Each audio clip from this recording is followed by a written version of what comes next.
The promise. For centuries, Israel waited. The prophets had spoken of a day that would change everything. A Messiah would come, not with armies or war chariots, not from a palace. He would come to rescue a people who had forgotten what rescue looked like. Generation after generation held that promise like a stone pressed against the chest. Egypt ruled them, then Babylon, then Persia, then Greece, now Rome. The empires changed. The promise did not. Then a man appeared in Galilee. His name was Jesus of Nazareth. He was a carpenter's son, from a village so small it appeared on no Roman map. He had no title, no army, no political connections. But he healed the sick with a word.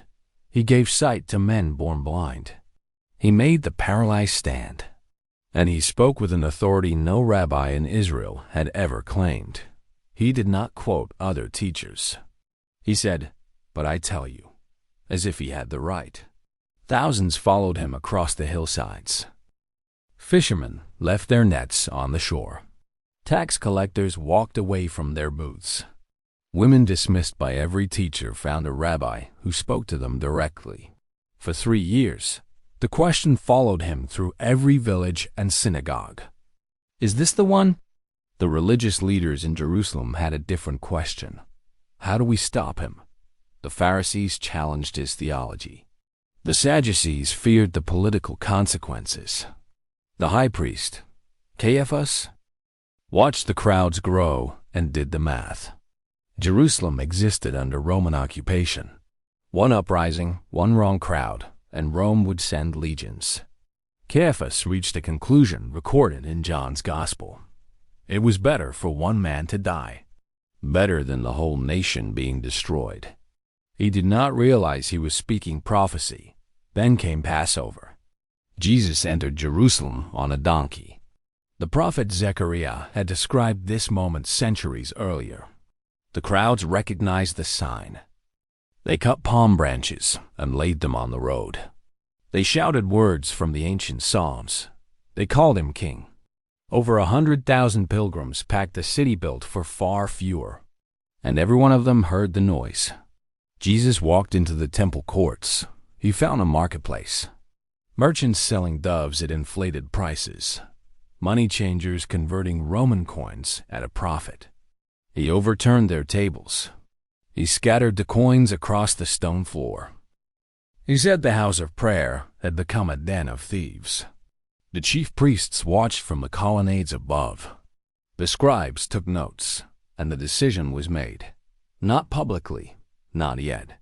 But behind closed doors, powerful men agreed on one thing. This man had to die. The betrayal. The one who delivered him was not an outsider. He was one of the 12. Judas Iscariot had walked with Jesus for 3 years. He had heard every sermon. He had seen every miracle. He had eaten at the same table. And now he went to the chief priests with an offer. He would tell them where Jesus could be found, away from the crowds. At night, when no one would see, the price was 30 pieces of silver. In the ancient world, that was the compensation for a slave killed by accident. It was not a fortune. It was an insult. The kind of sum that made betrayal feel like business. Judas took it. On the night of Passover, Jesus gathered his disciples. An upper room in Jerusalem. The meal was set. Unleavened bread, bitter herbs, wine. The same meal every Jewish family had shared for 1,000 years. Remembering the night God brought them out of Egypt. But this night, Jesus changed the meaning. He took bread, broke it, and said these were his body. He took the cup and said this was his covenant, poured out for many. The disciples did not fully understand. They would, later. Then he said something that silenced the room. One of you will betray me. They looked at each other. Peter leaned over to John. Ask him who. Jesus dipped bread and handed it to Judas, and Judas took it. John's account adds a detail that belongs to the silence. As soon as Judas took the bread, he went out, and it was night. Jesus led the remaining 11 to a garden called Gethsemane. It sat at the base of the Mount of Olives. Across the Kidron Valley from the temple walls, olive trees, stone presses. The kind of place where oil was crushed from fruit under enormous weight. He took Peter, James, and John deeper into the garden. He told them his soul was overwhelmed with sorrow to the point of death. Then he walked ahead alone. He fell to the ground and prayed. He asked God to take this cup from him. Luke's gospel adds a detail no other writer includes. His sweat became like drops falling to the ground. An angel appeared and strengthened him. He returned to find them sleeping. 3 times he prayed. 3 times they slept. Then torches appeared through the olive trees. Judas arrived with a crowd, armed with swords and clubs, sent by the chief priests. The signal was a kiss. Judas walked up to Jesus and kissed him. Jesus looked at him. Judas, are you betraying the Son of Man with a kiss? Peter drew a sword. He struck the high priest's servant and cut off his right ear. Jesus stopped him. He healed the ear. He told Peter to put the sword away. Do you think I cannot call on 12 legions of angels? He could have. He did not. And every disciple there understood what that meant. They fled. All of them. The trial. They dragged Jesus through the streets of Jerusalem in the dark. First to Annas, the former high priest. Then to Caiaphas, where the Sanhedrin had assembled in the middle of the night. This was unusual. Jewish law required capital trials to be held during the day. But the men in that room had already decided. They were not looking for the truth. They were looking for a charge that would hold. False witnesses came forward. Their testimonies contradicted each other. Finally, Caiaphas asked the question directly. Are you the Messiah, the Son of God? Jesus answered, I am. The room went still. The high priest tore his robe. He called it blasphemy. The room agreed. He deserved death. But the Sanhedrin could not carry out an execution. Only Rome had that authority. So they brought Jesus to Pontius Pilate. Pilate was the Roman prefect of Judea. He governed a province that gave him more problems than prestige. He questioned Jesus alone. Are you the king of the Jews? Jesus answered, My kingdom is not of this world. Pilate found no basis for a charge. He said so publicly. But the crowd pressed harder. The chief priests stirred the people. Pilate tried a solution. He offered to release one prisoner, a Passover tradition. He gave them a choice. Jesus or Barabbas, a man convicted of insurrection and murder. The crowd chose Barabbas. Pilate washed his hands before the crowd. He said the blood was not on him. Matthew records that detail alone. Then he handed Jesus over to be scourged.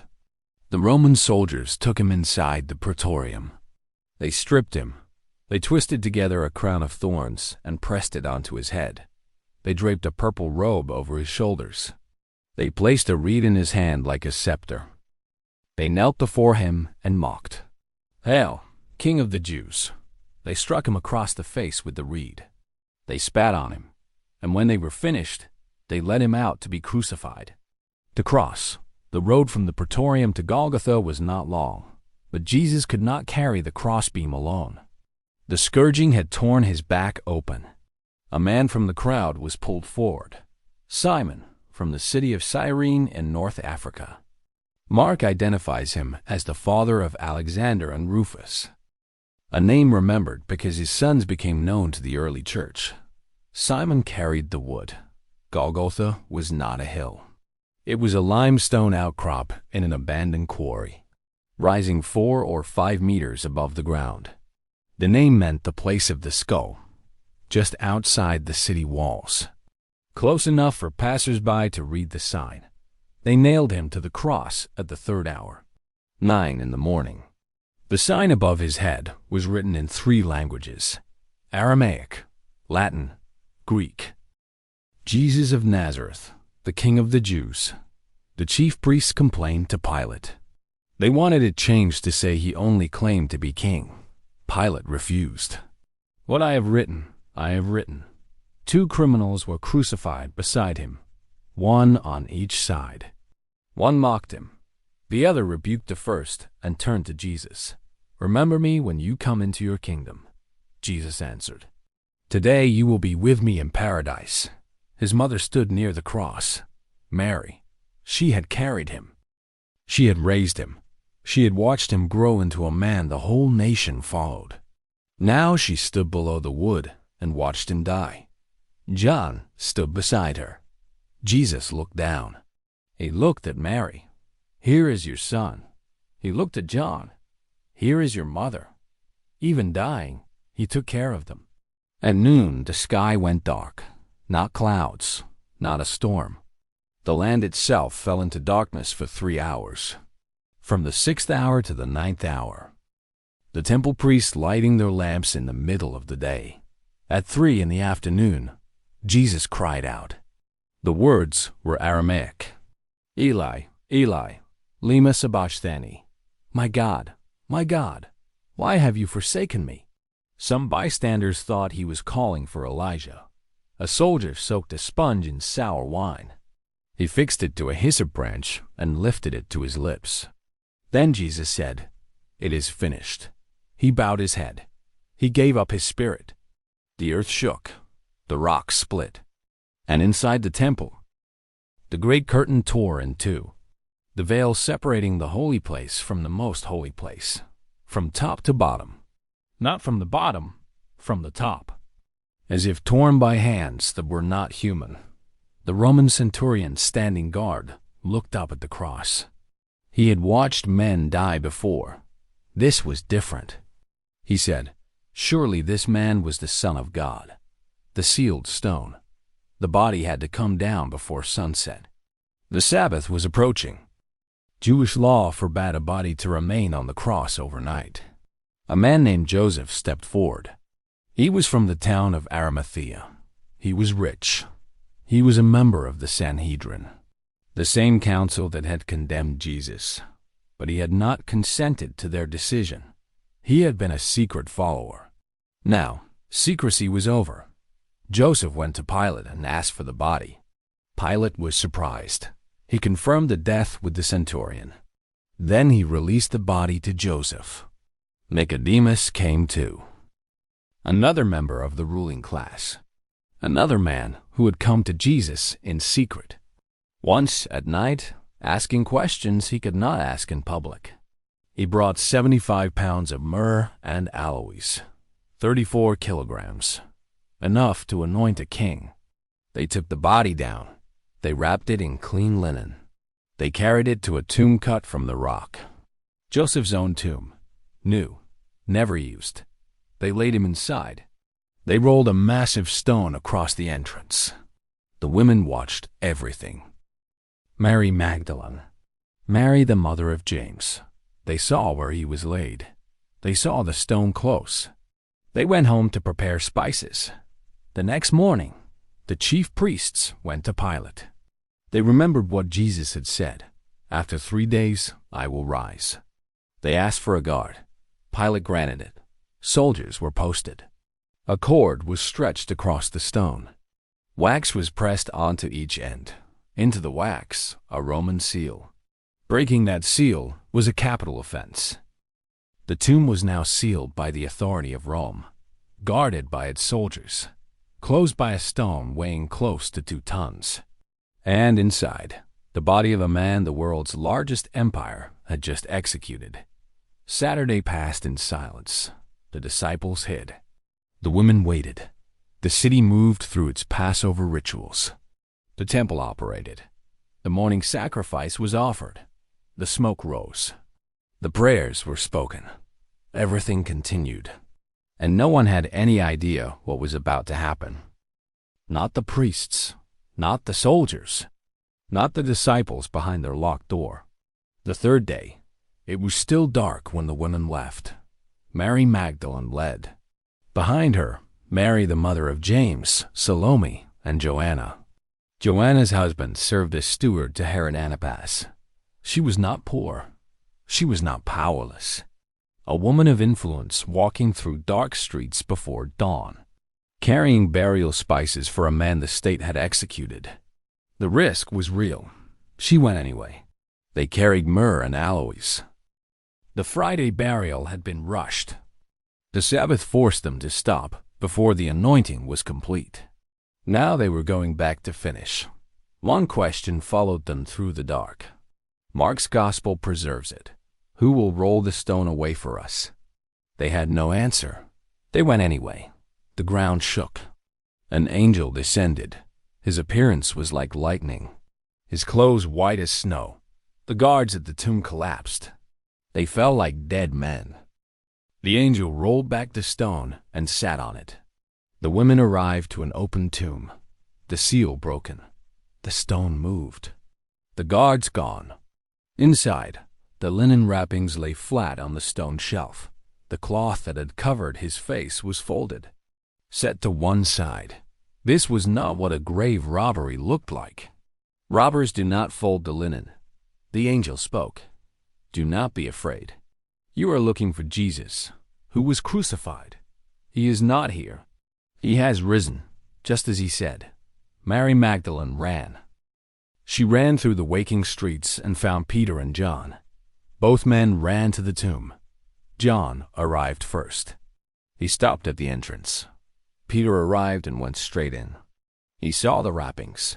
He saw the folded cloth.